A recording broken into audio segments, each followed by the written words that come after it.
ഷംസ് സാഹിബാണ് അദ്ദേഹം തീരുമാനിക്കും. മനസ്സിലായോ? തുടക്കം വയ്ക്കണം. കൂടുതലൊന്നും സംസാരിക്കുന്നില്ല.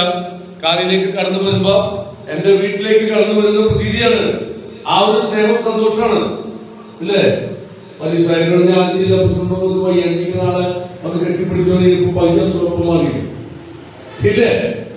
വെച്ച് വെച്ചിട്ട് ആള് പ്രസിഡന്റ് കെട്ടിപ്പിടിച്ചു കൊടുത്തപ്പോ സകല സുഖമാറി.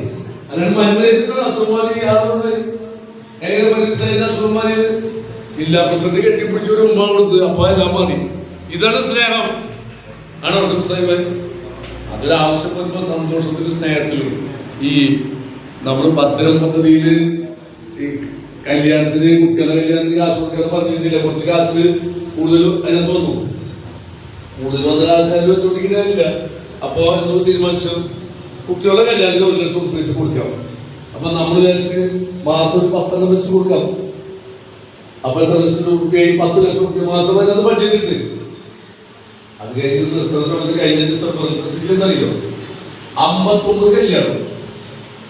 അപ്പൊ 10 ലക്ഷം ബഡ്ജറ്റ് ഇട്ടത് 59 ലക്ഷം രൂപ കൊടുക്കും. പദ്ധതി കുട്ടിപ്പോകാൻ പാടില്ലല്ലോ. അപ്പൊ അങ്ങനെ വന്നപ്പോ തൽക്കാലം നമ്മള് എന്താണ് ആവശ്യം നമ്മൾ പറഞ്ഞിട്ടുള്ള ഒരു വാഗ്ദാനത്തിന് പുറകോട്ട് പോകാൻ പറ്റില്ല. അദ്ദേഹം പകുതിയാക്കി. അത് നമ്മൾ വെച്ചിട്ടുള്ള ആനുകൂല്യം പറയാത്തൊരു ആനുകൂല്യമാണ്. ഇനി ആ പദ്ധതി മുന്നോട്ട് പോകുമ്പോൾ പുതിയ പുതിയ ആനുകൂല്യങ്ങൾ വേണം. ചില കണക്കൂട്ടിലൊക്കെ നമ്മൾ തെറ്റുമ്പോ അതിനനുസരിച്ച് തെന്നി വീഴ